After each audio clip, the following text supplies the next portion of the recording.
Everyone, Greg Luzinski joining us tonight. He is like our Idaho bear expert, and yet now he's become Slovakia, which used to be like Czechoslovakia, right? He's become their bear expert. So who found your name? How did they ever find you in little eastern Idaho? Well, I actually found them looking for my family roots. So I was going over there and trying to find where my family came from, and I found out they had bears. And so when they found out that I worked with bears here, they said, well, hey, would you like to talk? And so I started to talk, and it kind of branched out and brought people together that were already doing bear work, but not coordinated. Right. So just because I was from the outside, I guess I was something a little different. They all came together, and now they're working with me as far as trying to help things there. Right. Who's paying you to go back and forth? Well, most of the work that I've been doing has been paid for by the U.S. State Department.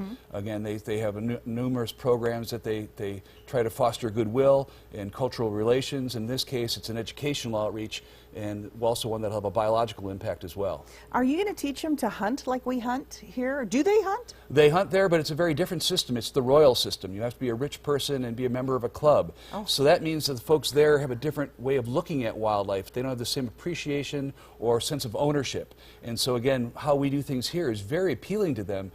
Even to go fishing there requires membership in a club and special permits, and yet we have our free fishing trailer that just shows up for free anywhere. That concept blows their mind. They love it, and again, hopefully when we're over there we can teach them a little bit of how we do things, and maybe as they evolve from communism, that they might take on some of the ways that we do things as far as wildlife management. In a million years, did you ever think you'd be the guy building bridges between the United States and Slovakia over bears? I never did, but in a way it's neat because my great-great-grandfather that came from there, he really loved the country and tried to promote tourism of the country, and he never got a chance to go back. So when I'm there, the people kind of look at the story and think that I'm kind of fulfilling his legacy, and that's kind of a neat thing. A full circle. Yes. You've got to tell everybody about the shot glass diplomacy.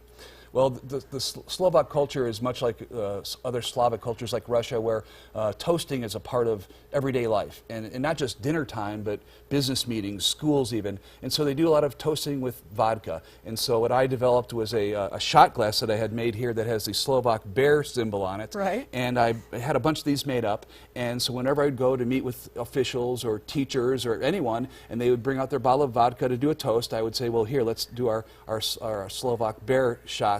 And so the U.S. Embassy liked that idea so much that they're making their own shot glasses because, again, it's so much a part of the culture. Yeah, I can imagine. Did that, oh, I'm sorry, I was going to try and let him get a tight shot of the cup because it's so cute. Didn't you say that the U.S. Embassy liked this so much that they decided they would, how's that? Oh, there you go. Yeah. That they would, there you guys, can you see it? I'll turn it this way. There you go. Got a cute little bear on it. Yeah. I could never do weather, okay, because it's the opposite on the screen. But anyway, the U.S. Embassy then got a bunch of these printed up too? So they're making their own because they like the idea of using the shot glass as part of a cultural interchange. And again, it's just the folks there are really neat, and the country reminds me of Idaho. It's kind of the Idaho of Europe. It's beautiful and it's undiscovered. And so again, if people are looking for a place to go and spend a vacation, you'd recommend it? I'd recommend it because again, it's easy to fly to Vienna and then just hop a bus or train to Slovakia. No crowds, a lot cheaper, and beautiful people and country. Maybe we should, we'll only tell Idahoans. Yes. We don't want the rest of the world to discover. We could have a cultural exchange with them. them. We'll get it that way. I love that.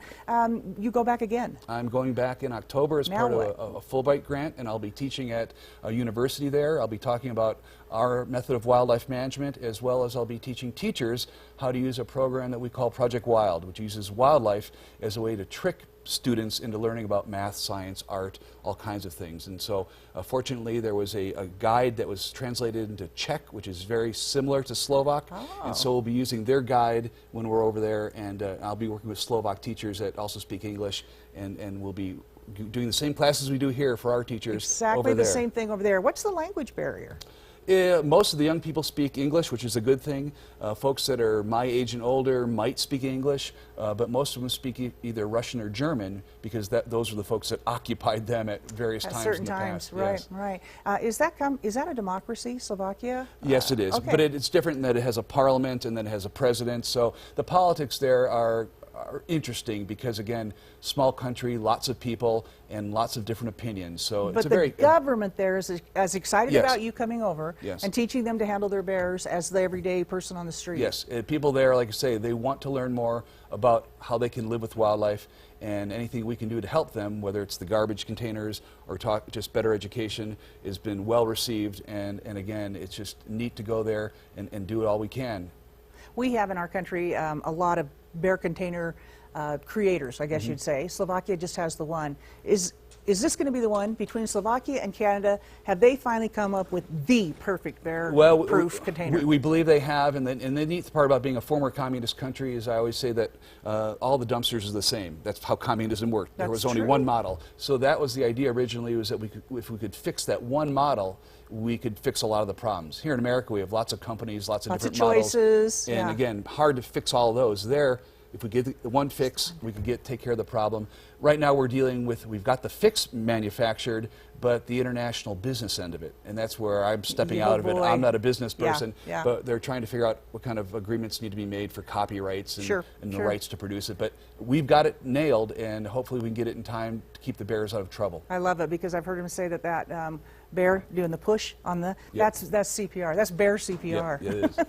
All right, thank you so much, Greg. I think it's fascinating, and it makes me very proud that it'd be somebody from Idaho that is over there teaching Bear 101. So. Well, thank you so much, and again, like I say, the folks here in Idaho have been very supportive. The department supports what I do. They don't pay for it, no, but I take vacation and go do it, and that's the important part, again, that we're spreading the word about Idaho. So I bet you that there's folks in Slovakia that know more about Idaho than other states in the country. I like that. Set up an exchange program. Let's get some interns over here. Yeah, absolutely. We'll teach them how to do it. All right. That takes care of our first segment, everyone. So don't go away. We'll be back with our top 8 right after this.